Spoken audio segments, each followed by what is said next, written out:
सुप्रभात मित्रों। आज है 4 अगस्त 2022। यूपीएससी प्रीलिम 2023 के लिए 297 दिन शेष हैं। तो दोस्तों, हमारे सुमित्रा ऑनलाइन क्लासेस एसओसी पर आपका स्वागत है। तो दोस्तों, आज हम आने वाले आगामी परीक्षाओं से रिलेटेड करंट अफेयर्स के टॉपिक्स पढ़ने वाले हैं। तो दोस्तों, आज हमारे पास 6 टॉपिक्स हैं, उनको अच्छे से एनालिसिस करने वाले हैं। वो 6 टॉपिक हमारे दोस्तों कुछ इस प्रकार हैं। दोस्तों, पहला टॉपिक है श्रीलंका ने थैंक्स फॉर इंडिया, यानी इंडिया को थैंक्स बोला है। ठीक है दोस्तों, उसके बारे में बात करेंगे। नेक्स्ट टॉपिक, सेकंड टॉपिक होने वाला है the personal data protection bill 2019। ठीक है friend. Third, mob leaching in MP, यानी एमपी में जो मॉब लीचिंग हुआ है उसके बारे में बात करेंगे दोस्तों।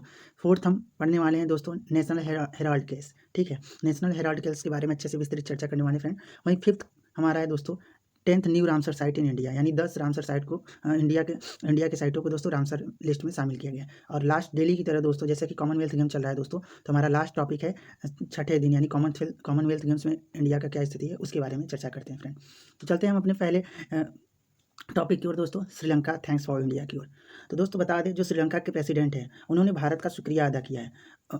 ठीक है फ्रेंड। उन्होंने कहा कि प्रधानमंत्री मोदी की लीडरशिप में भारत ने हमें फिर से ज़िंदगी जीने के लिए सांसें दी हैं। ठीक है फ्रेंड। यानी उन्होंने कहा कि जो भारत है प्रधानमंत्री मोदी जी की लीडरशिप में हमें नई ज़िंदगी मतलब दी है। ठीक है दोस्तों, इसके लिए हम मोदी और भारतीयों के शुक्रगुजार हैं। उन्होंने भारतीयों को और मोदी जी को शुक्रिया बोला है इसके लिए।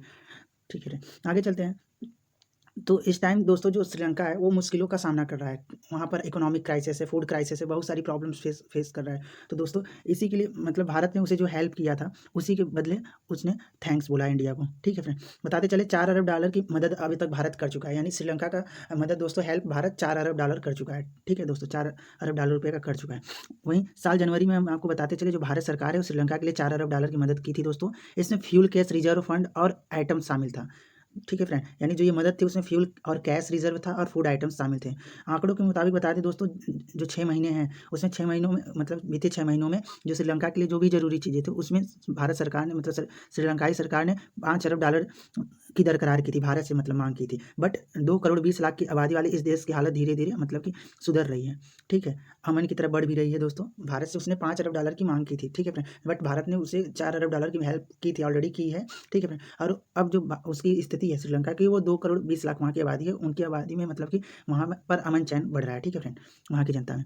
मीडिया रिपोर्ट के मुताबिक बताते चले दोस्तों, तो अमेरिका और जापान के अलावा भारत भी चाहता है कि IMF श्रीलंका को जल्द से जल्द कर्ज दे दे। ठीक है फ्रेंड, यानी जो उसने मतलब श्रीलंका सरकार ने IMF से $5 अरब की मांग की थी दोस्तों, वो मिली नहीं है अभी तक दोस्तों। तो अमेरिका और जापान वो भी चाहते हैं मतलब उसमें, और भारत भी चाहता है कि IMF जो है उसे मतलब कि श्रीलंका को उधार दे दे। ठीक है फ्रेंड, भारत $4 अरब का हेल्प कर चुका है। तो इसी के लिए उन्होंने थैंक्स बोला था जो नए प्रेसिडेंट बने हैं रानिल विक्रमसिंघे जी ने भारत को।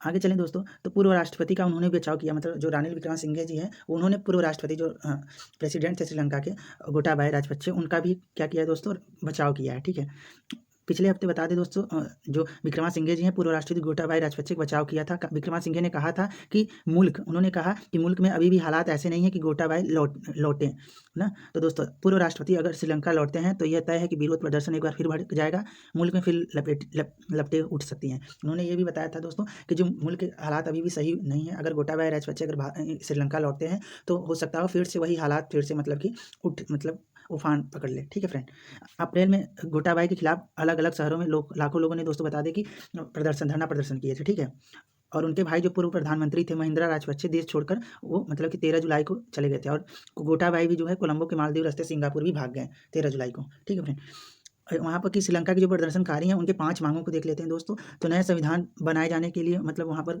बातें कही जा रही हैं। राष्ट्रपति की शक्तियों को कम करने के लिए कहा जा रहा है। पॉलिटिकल सिस्टम का लोकतांत्रिकरण हो दोस्तों, डेमोक्रेसी वहाँ पर आए, मतलब पॉलिटिकल सिस्टम में दोस्तों ऐसा वहाँ पर मतलब भाव उठ रहे हैं वहाँ की जनता। महिलाओं और बच्चों को अधिक सुरक्षा मिले, सभी पार्टियों को मिलकर अंतरिम सरकार बनाई जाए, ऐसा मतलब कि श्रीलंका के प्रदर्शनकारियों की 5 मांगें थी। ठीक है फ्रेंड, हम नेक्स्ट टॉपिक पढ़ते हैं दोस्तों। जो सरकार है उसने डाटा संरक्षण विधेयक को वापस ले लिया है। ठीक है फ्रेंड, जो डाटा संरक्षण विधेयक है उसको वापस ले लिया है भारत सरकार ने। बुधवार को लोकसभा में डाटा संरक्षण विधेयक को दोस्तों वापस ले लिया गया है, बुधवार के दिन। बता दें फ्रेंड कि विधेयक 11 दिसंबर 2019 को सदन में पेश किया गया था। यानी मतलब कि इस पर्टिकुलर बिल को दोस्तों 11 दिसंबर 2019 को सदन में पेश किया गया था। इसे दोनों सदनों में संयुक्त समिति को भी भेज दिया गया था। समिति का जो रिपोर्ट था वो 16 दिसंबर 2021 को लोकसभा में भी पेश किया गया फ्रेंड। अब इसके बारे में हम विस्तृत बातें करें दोस्तों, तो जो इस टाइम सूचना प्रौद्योगिकी और मंत्री अश्विनी वैष्णव जी हैं, बुधवार को इस मतलब विधेयक को बिल को वापस लेने की प्रस्ताव रखा है। ठीक है फ्रेंड।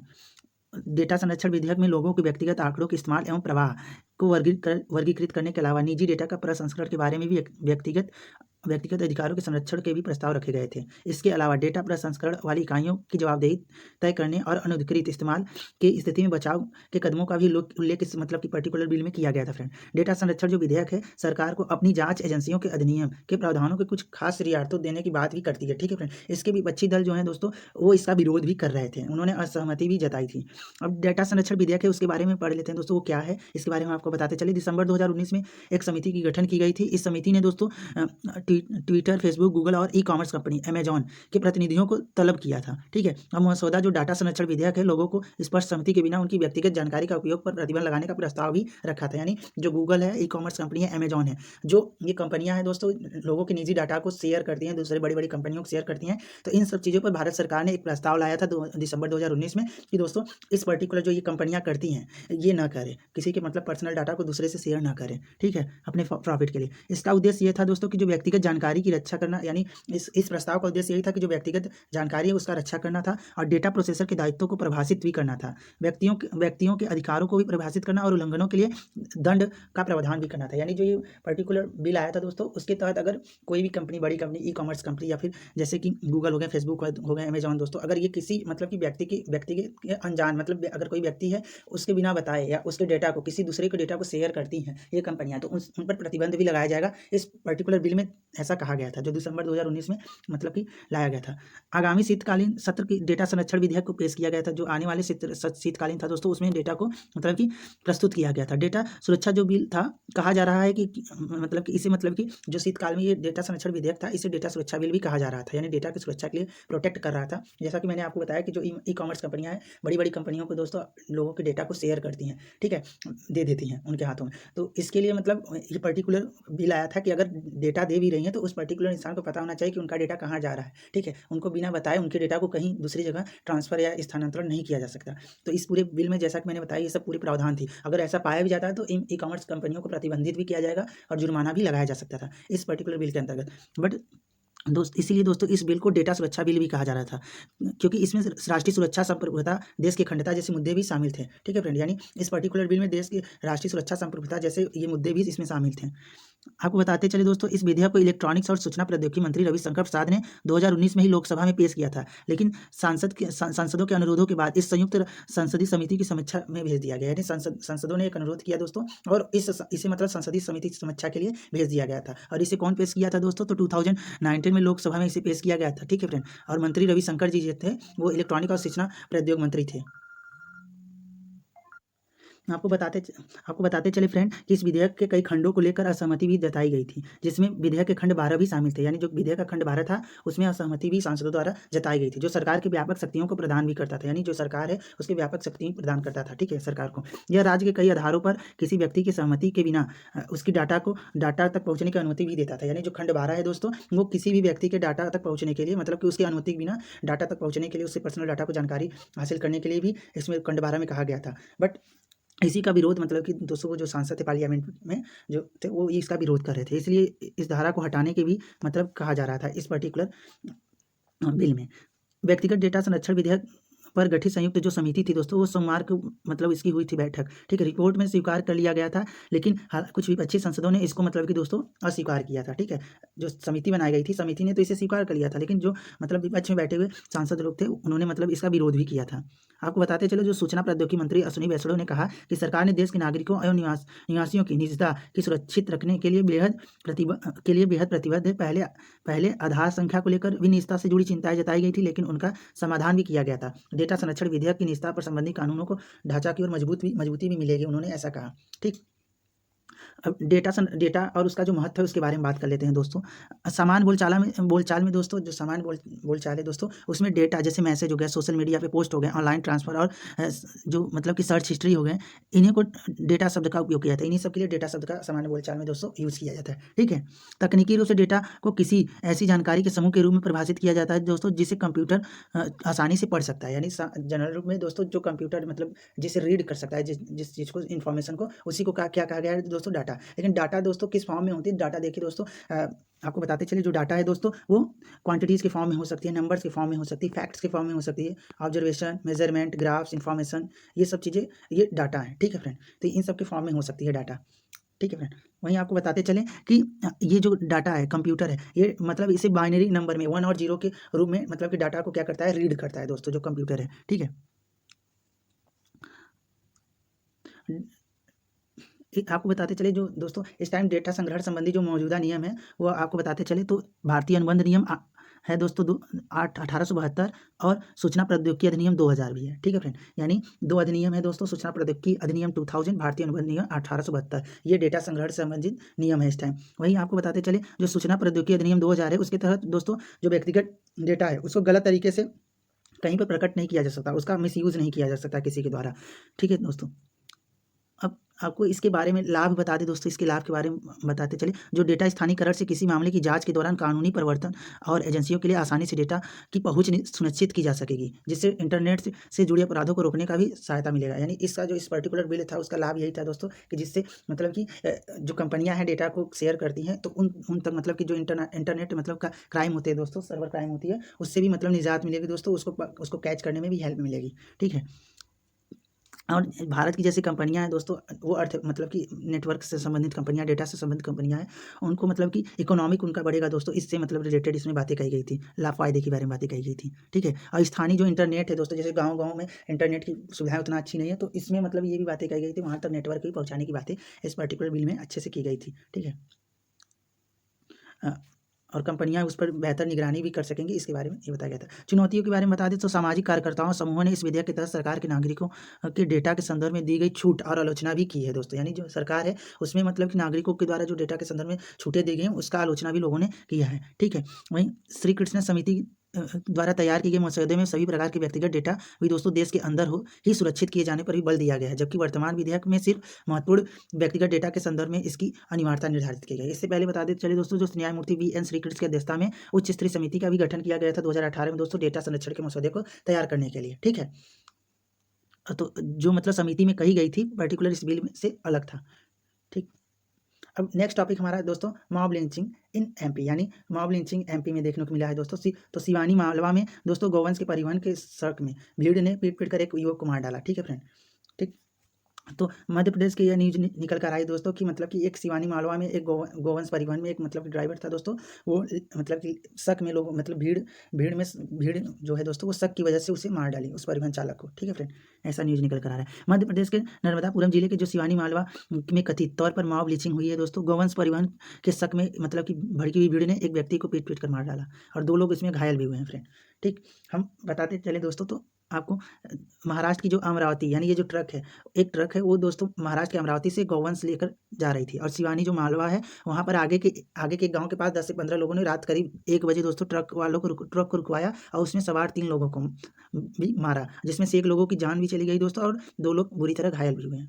ठीक है, आपको बताते चले दोस्तों, तो इस ट्रक में 28 गोवंश थे। ठीक है,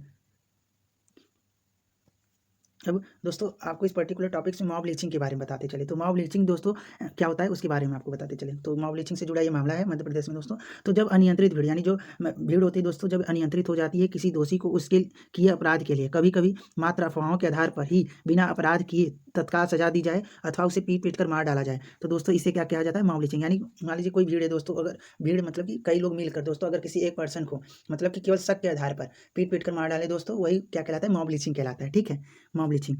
इस तरह हिंसा जो की जाती है दोस्तों, ये कानूनी प्रक्रिया सिद्धांत का पालन नहीं करती, यानी जो भीड़ में किसी एक व्यक्ति को मतलब कि दोस्तों टारगेट करके मार दिया जाता है, ये किसी भी कानूनी प्रक्रिया सिद्धांत का पालन नहीं किया जाता, ये पूर्ण रूप से गैर कानूनी है। ठीक है फ्रेंड, वर्ष 2017 में जो पहलू खान हत्याकांड मॉब लिंचिंग का एक बहुचर्चित उदाहरण भी है दोस्तों। जो पहलू खान हत्याकांड हुआ था दोस्तों 2017 में, ये मॉब लिंचिंग का एक उदाहरण एग्जाम्पल है फ्रेंड, जिसमें तथाकथित गौ रक्षकों की भीड़ ने दोस्तों, जो गौ रक्षक की भीड़ है वो तस्करी करने वाले मतलब गाय की तस्करी करने वाले को मतलब कि जो पहलू खान जी थे उनका मतलब कि मिलकर मतलब कई ढेर सारे लोगों ने मिलकर हत्या कर दिया था, केवल इतने शक पर कि वो मतलब कि गाय की तस्करी करते, जबकि उन्होंने ऐसा किया नहीं था, पहलू खान को पीट कर हत्या कर दी थी। ठीक है फ्रेंड, यह तो सिर्फ राजस्थान का ही उदाहरण था दोस्तों, इसके अतिरिक्त देश में और भी अन्य कई हिस्सों में मॉब लिंचिंग के घटनाएं आ रहे हैं देखने को। लिंचिंग के कारण क्या हो सकते हैं दोस्तों, जो मॉब लिंचिंग उसके कारण क्या हो सकते हैं धर्म और जाति के नाम पर होने वाली हिंसा, ये इसकी कारणें हो सकती हैं। 2002 की बात करें दोस्तों, तो हरियाणा के 5 दलितों को गौ हत्या के आरोप में दोस्तों मॉब लिंचिंग का शिकार होना पड़ा था। वहीं 2015 में बात करें, एक अज्ञात समूह ने मोहम्मद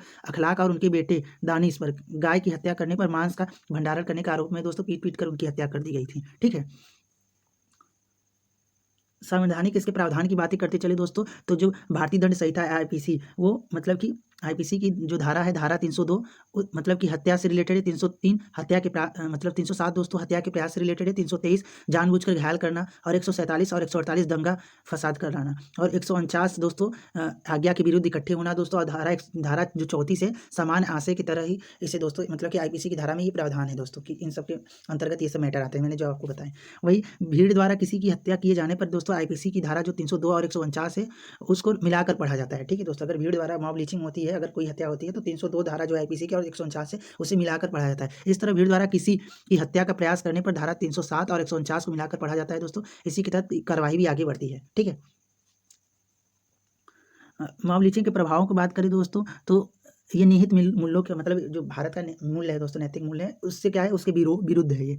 ठीक है, और न्यायपालिका का जो विश्वास है इस पे मतलब कि लोगों का न्यायपालिका पर से विश्वास भी उठ जाता है। ठीक है, मतलब और इसके मॉब लिंचिंग में व्यक्ति का जो मौलिक अधिकार है, तो उसका भी हनन होता है, मौलिक अधिकारों का भी हनन होता है। ठीक है, 2019 में भारत में 163 देशों में से 100 मॉब लिंचिंग के मामले में दोस्तों अगर बात करें, ग्लोबल पीस इंडेक्स यानी ग्लोबल पीस इंडेक्स में दोस्तों 2019 में भारत जो था दोस्तों 163 देशों में से 141वें स्थान पर था। ठीक है, और इससे इसका प्रभाव दोस्तों जाति और वर्ग में सांप्रदायिक घृणा का बढ़ावा भी मिलता है मॉब लिंचिंग से। अर्थव्यवस्था को भी काफ़ी नुकसान झेलना पड़ता है दोस्तों, और अंतर्राष्ट्रीय जो संस्थाएं भारत की भीड़ द्वारा की जाने वाली घटनाओं को खिलाफ चेतावनी भी देती हैं। ठीक है, वही सार्वजनिक संसाधनों का भी काफ़ी दोस्तों नुकसान होता है। ठीक, आगे चलते हैं, सर्वोच्च न्यायालय का जो दिशा निर्देश है उसके बारे में बात कर लेते हैं दोस्तों। तो राज्य सरकारें प्रत्येक जिले में मॉब लिंचिंग और हिंसा को रोकने के लिए दोस्तों एक सीनियर पुलिस अधिकारी की प्राधिकृत भी करती हैं। ठीक है, राज्य सरकारें शीघ्रता से उन जिलों और उप जिलों और गाँवों की पहचान करेंगी जहाँ हाल ही में मॉब लिंचिंग भी हुआ है। ठीक है, ये सर्वोच्च न्यायालय का दिशा निर्देश है मॉब लिंचिंग को लेकर। और जो मतलब कि मॉब लिंचिंग होता है दोस्तों, तो उस पर जिला स्तरीय मुद्दों पर राज्य के डीजीपी को समझ प्रस्तुत भी ये सब किया जाएगा। ये नोडल अधिकारी मतलब मॉब लिंचिंग को मुद्दे को डीजीपी के समझ प्रस्तुत भी करेंगे। केंद्र सरकार तथा राज्य सरकारों में रेडियो जो टेलीविजन और अन्य सोशल मीडिया प्लेटफॉर्म पर है, उस पर इन सबको प्रसारित भी किया जाएगा। ठीक है, किया जाता है, और किसी भी प्रकार की मॉब लिंचिंग की हिंसा या घटना में शामिल होने पर विधि के अनुसार कठोर दंड भी दिया जाएगा। ठीक, तो ये कुछ इसके फैक्ट हैं दोस्तों, यहाँ सर्वोच्च न्यायालय के दिशा निर्देश आप इसे स्क्रीनशॉट ले सकते हैं। ठीक, आगे चलते हैं, राज्य सरकारें भी ऐसे ही कुछ कानूनी कायदे बनाए हैं दोस्तों मॉब लिंचिंग को लेकर। ठीक है, हम नेक्स्ट हमारा टॉपिक है दोस्तों नेशनल हेराल्ड केस। तो इसके बारे में बता दें दोस्तों, तो इस टाइम जो न्यूज़ है नेशनल हेराल्ड केस, वो यंग इंडिया का जो दफ्तर था, यंग इंडिया कंपनी जी थी दोस्तों, उसके दफ्तर को ईडी ने दोस्तों सील कर दिया गया। ठीक है, तो दोस्तों आपको बताते चले, अगर इस पूरे मैटर को समझना है तो दोस्तों पहले आपको इसके हिस्ट्री के बारे में, बैकग्राउंड के बारे में समझना होगा। ठीक है, तो हम इसके पहले हम नेशनल हेराल्ड जो है इसका मतलब समझते हैं। ये नेशनल हेराल्ड असल में है क्या? ठीक है, ये वर्ड जो है नेशनल हेराल्ड, ये क्या है? ये एक तरह का दोस्तों समाचार पत्र था। ठीक है, आपको बताते चले दोस्तों, जब इंडिया अंग्रेजों ब्रिटिशर से दोस्तों आज़ादी के लिए संघर्ष कर रहा था, तो उस टाइम जवाहरलाल नेहरू जी ने नेशनल हेराल्ड कर एक पत्रिका मतलब की बनाई थी फ्रेंड, पत्रिका बनाया था। ठीक है, पत्रिका निकाली थी। उस पत्रिका में बताते चले दोस्तों कि कई फ्रीडम फाइटर भी मतलब कि अपनी बातों को पूरे जनता तक पहुँचाने के लिए कई बड़े बड़े फ्रीडम फाइटर और खुद जो जवाहरलाल नेहरू जी हैं, वो मतलब उसी पत्रिका के थ्रू मतलब कि अपनी बातों को रखते थे। ठीक है फ्रेंड, इसमें नेहरू जी के अलावा दोस्तों कई मतलब कि फ्रीडम फाइटर थे। ठीक है फ्रेंड, अब बताते चले फ्रेंड, जो फ्रीडम फाइटर थे मतलब वो भी अपनी बातें इस पर्टिकुलर पत्रिका के थ्रू रखते थे लोगों तक। ठीक, फिर आता है दोस्तों एजेल कंपनी की बात। ठीक है, इससे जुड़ी एक एजेल कंपनी थी। तो एजेल कंपनी की नींव दोस्तों बताते चले नेहरू जी और 5,000 फ्रीडम फाइटरों ने रखी थी। अब ये इतनी बड़ी पत्रिका बन चुकी थी दोस्तों। अब इतनी बड़ी पत्रिका को दोस्तों पूरे देश में चलाने के लिए कोई एक संस्था तो होनी चाहिए पर्टिकुलर, कहीं से फंडिंग आना तो जरूरी था। तो दोस्तों इसके लिए मतलब नेशनल हेराल्ड जो पत्रिका थी, समाचार पत्र था, उसको चलाने के लिए दोस्तों एक एजेएल कंपनी बनाई जाती है। ठीक है, एजेएल कंपनी की नींव रखी जाती है, जिसमें नेहरू जी और वो 5,000 मतलब कि 5,000 जो फ्रीडम फाइटर थे वो इसके ओनर थे। ठीक है फ्रेंड, और 5,000 फ्रीडम फाइटर इसके क्या थे दोस्तों, ओनर थे। वहीं जैसे कि अगर इस टाइम में अगर देखें, जैसे हिंदुस्तान जो टाइम्स है दोस्तों, उसके लिए जो एचटी मीडिया लिमिटेड है वो मतलब कि कंपनी इससे लिंक है। वहीं द हिंदू के लिए कस्तूरी एंड सन्स है। वैसे ही नेशनल हेराल्ड का मतलब पत्रिका को चलाने के लिए दोस्तों उस टाइम एजेएल कंपनी मतलब बनाई गई थी। ठीक है, एजेल जो कंपनी थी दोस्तों, जो शुरुआत में अगर बता दें, जो नेशनल हेराल्ड का मतलब की पत्रिका थी, उसमें उसमें दोस्तों 1938 में मतलब एजेल ने 3 भाषा में इस न्यूज़पेपर को छापी। पहला हिंदी में जो था नवजीवन, ठीक है, नवजीवन, और दूसरा था इंग्लिश में नेशनल हेराल्ड, और तीसरा था उर्दू कौमी आवाज़, ठीक है। उर्दू में जो छपती थी पत्रिका वो थी कौमी आवाज़, ठीक है फ्रेंड। कौमी आवाज़ जो थी वो दोस्तों तीसरी पत्रिका थी उर्दू में, और हिंदी में जो छपती थी नवजीवन, और इंग्लिश में नेशनल हेराल्ड, ठीक है फ्रेंड। तो यानी कि आपको बताते चले, जो एजेल कंपनी है उसका फुल फॉर्म दोस्तों एसोसिएटेड जर्नल लिमिटेड है, ठीक है। तो इसकी नींव किसने रखी थी? तो नेहरू जी ने, और 5,000 जो फ्रीडम फाइटर थे उन्होंने मतलब इस कंपनी की नींव रखी थी। और किसको चलाने के लिए? पर्टिकुलर जो मैंने पत्रिका के नाम बताया नेशनल हेराल्ड पत्रिका है, उसको चलाने के लिए, यानी अपने इस पत्रिका के थ्रू अपनी बातों को पूरे देश की जनता के पास पहुँचाने के लिए ये 5,000 जो फ्रीडम फाइटर थे नेहरू जी ने मतलब इस पर्टिकुलर पत्रिका को पहुंचाने के लिए एजेल कंपनी की नींव रखी थी, ठीक है फ्रेंड। बताते चले आपको, तो 1938 का जब समय आता है दोस्तों, 1942 का समय, तो सॉरी 1942 का समय, तो 1942 के समय में दोस्तों, तो अंग्रेजों ने दोस्तों इस कंपनी को मतलब कि जो एजेल कंपनी है, एजेल कंपनी का जो नेशनल हेराल्ड मतलब कि न्यूज़पेपर है उस पर बैन कर देते हैं। बट बाद में 1945 में ये फिर से स्टार्ट हो जाता है, बाद में 1945 में ये फिर से स्टार्ट हो जाता है दोस्तों। और आपको बताते चले, जब भारत आज़ाद हो जाता है, तो मतलब कि जो फ्रीडम फाइटर के व्यूज़ थे अब इस अखबार में मतलब कि नहीं अब छापे जाते थे। अब आज़ादी के बाद कांग्रेस जो थी दोस्तों, वो अपने मतलब कि स्कीम्स, अपने टाइप्स, जो भी मतलब उसकी मतलब पॉलिसी होती थी, उसको अखबार में छापने लगती है, ठीक है, अपने मतलब कि उद्देश्य को छापने लगती है, ठीक। वही हम आपको बताते चले दोस्तों, जो नेहरू जी का लगाव था नेशनल हेराल्ड जो पत्रिका थी उससे बहुत ज़्यादा था। वो एक बार कहे थे कि अगर इलाहाबाद का जो आनंद भवन है उसको भी हमें बेचना पड़े तो मैं नेशनल हेराल्ड को कंटिन्यू यानी जारी रखने के लिए उसे भी बेच दूंगा, ठीक है फ्रेंड, ऐसा उन्होंने कहा था। आपको बताते चले दोस्तों, मार्केट में नई नई अखबारों के आ जाने से जो नेशनल हेराल्ड है दोस्तों वो लॉसेस में चलने लगती है। और 2008 का समय आता है, नेशनल हेराल्ड को मतलब कि लॉसेस होने के कारण दोस्तों बंद किया जाता है। अब नेशनल हेराल्ड जो कंपनी है दोस्तों, वो अब न्यूज़ पत्रिका का काम छोड़ देती है, न्यूज़ पत्रिका का काम छोड़ देती है दोस्तों। और मतलब कि अब वो मतलब प्रॉपर्टी का काम, मतलब कि जो नेशनल हेराल्ड मतलब कंपनी नहीं थी, पत्रिका थी, उससे जो जुड़ी कंपनी एजीएल थी, अब वो नेशनल हेराल्ड पत्रिका को छापना बंद करके प्रॉपर्टी का काम करना स्टार्ट कर देती है। अब आप पूछेंगे दोस्तों कि ये पत्रिका बेचने वाली कंपनी और मतलब कि पत्रिका बेचने वाली कंपनी इतना ज़्यादा प्रॉपर्टी कहाँ से मतलब पा गई? तो दोस्तों आपको बताते चले, तो आपको पता ही है कि नेहरू जी का लगाव बहुत ही एजीएल कंपनी से मतलब कि नेशनल हेराल्ड से था। तो उस टाइम दोस्तों अगर पूरे टाइम ड्यूरेशन की देखें तो कांग्रेस सरकार ही थी। तो जो एजीएल कंपनी है उसको दोस्तों बहुत सारे मतलब कि लीज पर और फ्री होल्ड प्रॉपर्टी भी मतलब जो केंद्र सरकार थी और राज्य सरकार से उसके द्वारा प्रोवाइड कराई गई थी। सॉरी फ्रेंड ना। तो केंद्र सरकार और जो राज्य सरकारें हैं, लीज पर और फ्री होल्ड प्रॉपर्टी दोस्तों, लीज होल्ड प्रॉपर्टी और फ्री होल्ड प्रॉपर्टी प्रोवाइड कराई गई थी। आपको बताते चले दोस्तों, जो लीज होल्ड प्रॉपर्टी है वो उसे कहते हैं दोस्तों जिस पर मतलब कि किसी भी कंपनी, जैसे एजेल कंपनी है, तो उसको अगर केंद्र सरकार लीज होल्ड प्रॉपर्टी देती है तो उस पर अब मतलब जो मालिकाना हक है दोस्तों, वो मतलब कुछ दिनों के लिए एजेल कंपनी के ऊपर रहेगी। सरकार चाहे जब उस प्रॉपर्टी को ले भी सकती है। वही फ्री होल्ड प्रॉपर्टी की बात करें दोस्तों, तो फ्री होल्ड प्रॉपर्टी जो होती है वो पर्टिकुलर उस संस्था को दे दी जाती है एकदम से, और पूरा मालिकाना हक उस संस्था का हो जाता है, ठीक है फ्रेंड। तो ये मतलब कि जो एजेल कंपनी है दोस्तों, वो मतलब कि अपने मतलब कि जो एसेट थे, एसेस्ट मतलब जो यानी उनके उसके पास ज़मीन था, मतलब कि जो ज़मीन सरकारों से पाई थी, सेंट्रल गवर्नमेंट और राज्य सरकारों से दोस्तों। तो एसेस्ट का मतलब ये होता है दोस्तों, एक ऐसा धन दोस्तों, जैसे कि एक आदमी 5,000 रुपये मंथली कमाता है तो वो उसका इनकम है। उसके अलावा उसके पास जैसे गाड़ी है, गोल्ड है, ज़मीन है, ये सब एसेस्ट में आते हैं ना, एसेस्ट में आते हैं, ठीक है, एसेट्स में आते हैं। तो एसेट्स जो होता है वो यही होता है दोस्तों। तो वो मतलब कि जो एजेल कंपनी थी उसके पास बहुत ज़्यादा एसेट्स थे, ठीक है। उसके एसेट्स जो थे वो मुंबई में थे, न्यू दिल्ली में थे, लखनऊ में थे, भोपाल में थे, इंदौर में थे, पंचकुला और पटना में बहुत सारी ज़मीनें थी, ठीक है। और जो ज़मीनें प्रोवाइड कराई गई थी वो लीज होल्ड प्रॉपर्टी के थ्रू और फ्री होल्ड प्रॉपर्टी के, मैंने लीज होल्ड प्रॉपर्टी के बारे में आपको बताया, फ्री होल्ड प्रॉपर्टी के बारे में बताया, उसके थ्रू मतलब सरकारों ने इसे प्रोवाइड कराया था, ठीक है फ्रेंड। तो ऐसा माना जाता है कि दोस्तों डीएलसी के रेट के अनुसार, दोस्तों डीएलसी रेट क्या होता है? डीएलसी रेट एक ऐसा रेट होता है दोस्तों जिसे मतलब कि गवर्नमेंट डिसाइड करती है कि किसी ज़मीन की कीमत कितनी होगी। तो बता दें दोस्तों, जो डीएलसी रेट के अनुसार एजेल के पास दोस्तों 2,000 करोड़ रुपए की प्रॉपर्टी थी, ठीक है, उस टाइम 2,000 करोड़ रुपए की प्रॉपर्टी थी। अब वो मतलब एजेल कंपनी नेशनल हेराल्ड पत्रिका को बंद कर प्रॉपर्टी पर काम करना स्टार्ट कर देती है। जब काम करना स्टार्ट कर देती है दोस्तों, तो आपको बताते चले, तो जो कांग्रेस है, समय समय पर कांग्रेस जो थी, कांग्रेस जो पार्टी थी, वो मतलब कि एजेल कंपनी को 50 लाख रुपए, सॉरी 90 करोड़ रुपए दोस्तों, 90 करोड़ रुपए का मतलब कि लोन दे रखी थी। तो कांग्रेस मतलब कि समय समय पर कुल मिलाकर एजेल को दोस्तों 90 करोड़ रुपए का लोन दी थी, ठीक है। कितना करोड़ का? 90 करोड़ रुपए का लोन दी थी, ठीक है, 90 करोड़ रुपए का लोन दी थी। अब क्या होता है बात दोस्तों कि जो एजेल कंपनी है अब तो अपनी प्रॉपर्टी को मतलब कि बेचना स्टार्ट कर देती है, वो प्रॉपर्टी का काम करना स्टार्ट कर देती है, नेशनल हेराल्ड जो पत्रिका थी उसे बंद कर देती है। तो कांग्रेस जो थी अपना मतलब कि उसमें से 90 करोड़ जो रुपए थे उसमें से अब वो मांगने की कोशिश करती है कांग्रेस एजेल कंपनी से कि भाई या तो तुम हमें 90 करोड़ रुपए दो या कुछ हमें अपने मतलब कि जो एसेट्स हैं वो बेचो, कांग्रेस जो थी। तो ठीक है, तो एजेल कंपनी इससे पहले आपको बताते चले दोस्तों, जो एजेल कंपनी थी 2008 में, तो बताते चले इसमें 2008 में जब कंपनी मतलब कि बंद हुई, एजेल कंपनी का जो नेशनल हेराल्ड पत्रिका थी वो बंद हुआ, तो उसमें से 5000 जो होल्डर नहीं थे फ्रीडम फाइटर, उसमें से केवल 1000 एबव शेयर होल्डर ही बचे थे। मतलब कुछ लोगों की मौत हो गई थी, कुछ लोग मतलब इससे निकल गए थे, कुल मिलाकर 1000 होल्डर मतलब शेयर होल्डर ही मतलब कि बचे थे। जब नेहरू जी के साथ में 5000 जो फ्रीडम फाइटर थे, उन्होंने मिलकर जब एजेल कंपनी स्टार्ट की थी, तो 2000 आते आते दोस्तों 1000 ही मतलब शेयर होल्डर ही बचे थे उस कंपनी में। ठीक है, ठीक।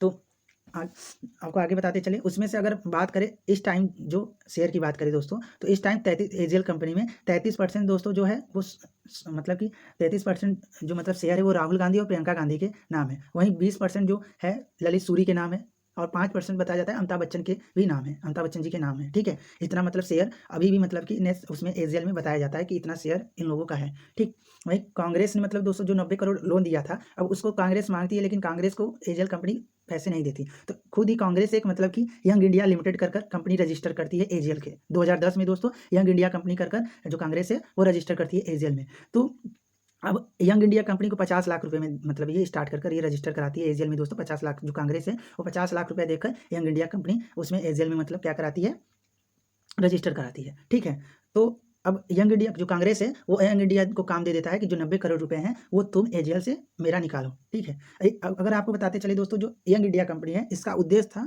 कि मतलब कि इसका उद्देश्य जो पर्पस था वो सेकुलरिज्म और डेमोक्रेसी को बढ़ावा देना था। ठीक है, सेकुलरिज्म और डेमोक्रेसी को बढ़ावा देना था। अगर 2010 में यंग इंडिया कंपनी बनी थी, अगर उस डाटा के अनुसार उसके मतलब शेयर की बात करें तो दोस्तों जो राहुल गांधी और सोनिया गांधी का शेयर 76% उस यंग इंडिया कंपनी में थी। कितना परसेंट? 76%। वहीं 24% जो शेयर था दोस्तों मोतीलाल जो वोहरा जी हैं उनका था और आस्कर फर्नांडिस जी का था। ठीक है, इन सबका मतलब शेयर था और इन्होंने मतलब एजेल कंपनी को यंग इंडिया कंपनी में पैसे शेयर लगाए थे। ठीक है फ्रेंड, अभी तक मैंने आपको 3 चीज़ें बताई दोस्तों, कि एक एजेल कंपनी, एक कांग्रेस और एक मतलब एक यंग इंडिया कंपनी। ये पूरे नेशनल हेराल्ड मामले के प्रमुख बिंदु रहे हैं। ठीक है, आपको बता दिया कि जो मतलब कि नेशनल हेराल्ड है वो एक तरह की पत्रिका थी जो कि जवाहरलाल नेहरू और 5000 फ्रीडम फाइटरों द्वारा ये स्टार्ट किया गया था। ठीक है फ्रेंड, समय के साथ साथ दोस्तों इसमें फ्रीडम फाइटरों ने और मतलब कि जवाहरलाल नेहरू ने इस पत्रिका को और प्रचलित करने के लिए दोस्तों क्या बनाते हैं, एक एजेल कंपनी मतलब कि इससे लिंक करते हैं, क्योंकि भाई कोई पत्रिका है उसे चलाने के लिए कोई एसोसिएशन कोई भी संस्था की जरूरत पड़ेगी, तो एजेल कंपनी बना करके उसमें फंडिंग करते हैं लोग।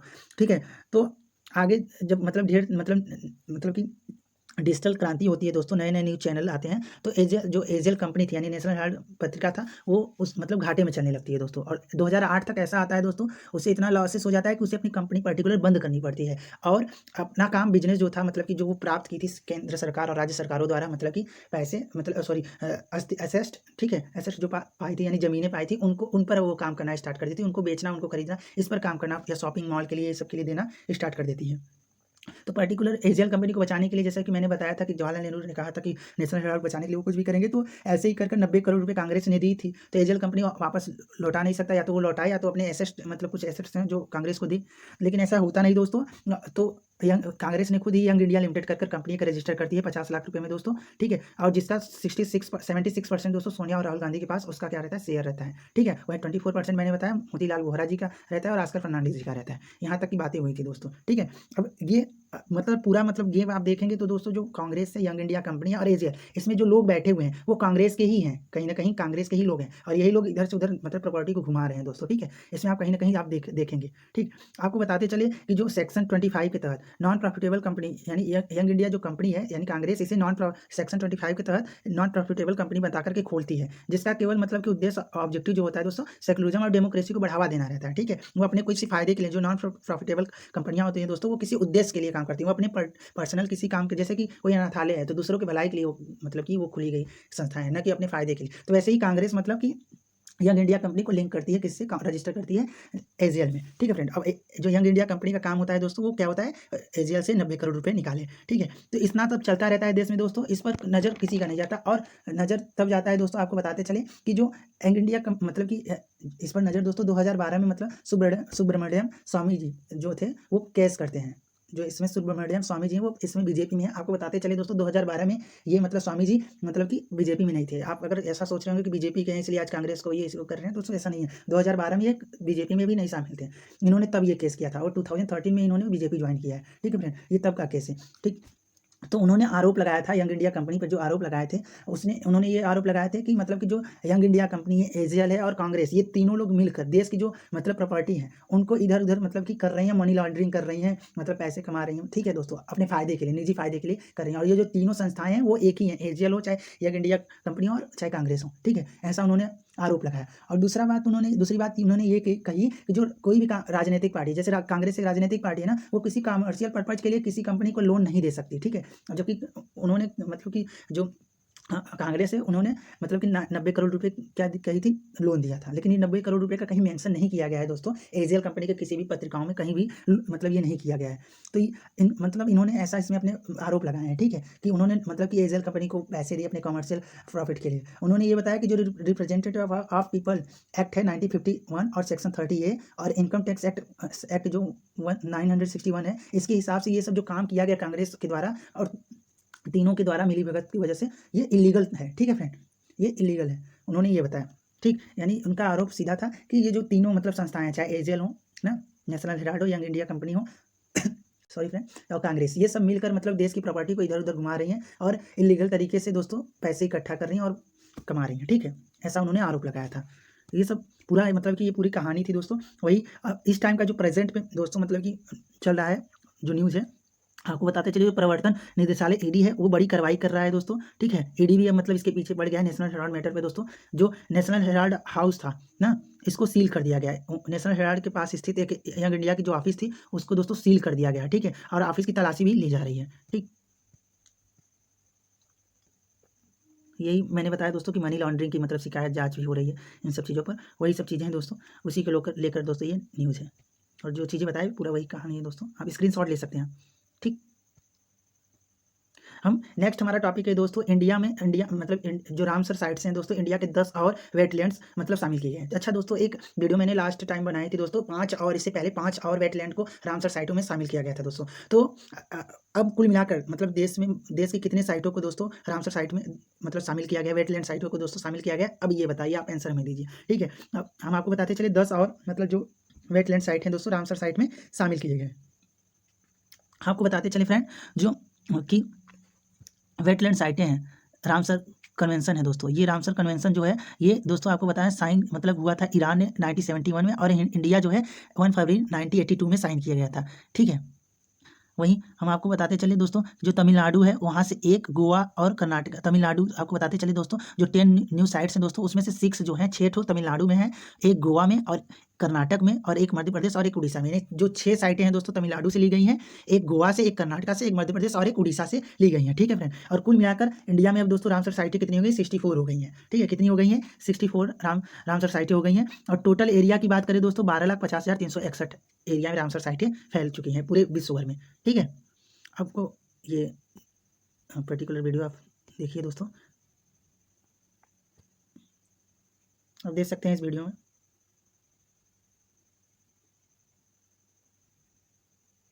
आप देख सकते हैं दोस्तों, ये 10 जो साइट है दोस्तों इसको आप देख सकते हैं इस पर्टिकुलर वीडियो में। नंदा लेक जो है दोस्तों, ठीक, gulf of Mannar marine biosphere reserve. ठीक है फ्रेंड, आप देख सकते हैं यहाँ।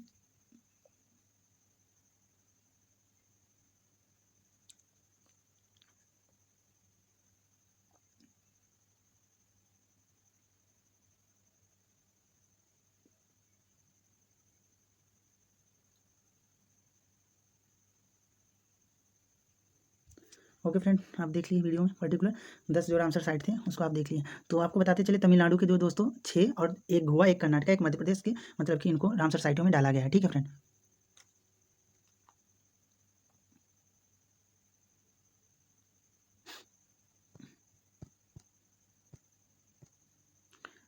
रामसर साइट के बारे में बात कर लेते हैं दोस्तों। तो जो रामसर साइट है उसके अभी समय मतलब कि बताते चले, जो रामसर साइट है दोस्तों ये मतलब कि क्या करता है, अंतर्राष्ट्रीय महत्व की आर्द्र जो वेटलैंड है उसको विशेषकर जल प्रवाही और पशु पक्षियों के प्राकृतिक आवास से संबंधित एक अभिसमय कन्वेंशन है। ठीक है फ्रेंड, जो कि इनकी प्रोटेक्शन के लिए काम करता है। ठीक, 2 फरवरी के दिन दोस्तों अगर बताते चले, 2 फरवरी के दिन दोस्तों 2 फरवरी के दिन वेटलैंड दिवस मनाया जाता है। ठीक है, क्या मनाया जाता है? विश्व में आर्द्र भूमि दिवस यानी वर्ल्ड वेटलैंड डे मनाया जाता है 2 फरवरी को फ्रेंड। ठीक, भारत ने 1982 में फरवरी में, जैसा कि मैंने बताया, हस्ताक्षर किया था। भारत में संपूर्ण भूमि का लगभग दोस्तों 4.7% आर्द्र भूमि में फैला हुआ है। संपूर्ण मतलब भूमि का। ठीक, वेटलैंड के जो महत्वपूर्ण, तो ये पारिस्थितिक तंत्र के लिए लाभदायक होता है दोस्तों। ठीक है, ग्राउंड वाटर को रिचार्ज करता है, उसको मदद करता है। ठीक है, जैसे हम वनों को दोस्तों अगर इस पृथ्वी का क्या कहते हैं, हृदय कहते हैं, वैसे ही जो ये मतलब कि वेटलैंड है उसको क्या कहा जाता है? किडनी, मतलब कि विश्व का किडनी कहा जाता है। वेटलैंड एरिया को विश्व का किडनी कहा जाता है दोस्तों, और वनों को क्या कहा जाता है? विश्व का हृदय, पृथ्वी का हृदय कहा जाता है। ठीक है, इसकी प्राकृतिक सुंदरता को बढ़ाने आदिवासी लोगों के लिए ये भी महत्वपूर्ण है दोस्तों। ठीक है, उद्योगों के लिए भी इंपॉर्टेंट होता है वेटलैंड। हमारा नेक्स्ट टॉपिक है दोस्तों कॉमनवेल्थ गेम्स का छठा दिन, यानी कॉमनवेल्थ गेम जो है चल रहा है दोस्तों, उसका छठा दिन की बात करें तो छठे दिन में जो सौरव घोषाल जी हैं वो स्क्वायर सिंगल में भारत को पहली बार मतलब मेडल दिलाए, और वेट लिफ्टिंग में दोस्तों लवप्रीत को ब्रॉन्ज मेडल मिला है। ठीक, वही स्क्वायर्स में घोषाल जी ने मतलब कि दोस्तों इतिहास रचा है, भारत को 3 ब्रॉन्ज और 1 सिल्वर मिला है। ठीक है, वेट लिफ्टिंग में लवप्रीत सिंह 109 kg में दोस्तों ब्रॉन्ज मेडल जीते हैं। ठीक है, वहीं भारतीय जूडो प्लेयर तुलिक मान ने 78 kg वेट में दोस्तों सिल्वर मेडल दिलाया है। वही विश्व के नंबर 1 खिलाड़ी स्कॉटलैंड की सारा एलिंगटन का मुकाबला हार गई थी। ठीक है दोस्तों, यानी विश्व के नंबर 1 जो खिलाड़ी स्कॉटलैंड की एलिंगटन से मुकाबला वो हार गई थी और सिल्वर मेडल जीती थी। ठीक, जीते थे।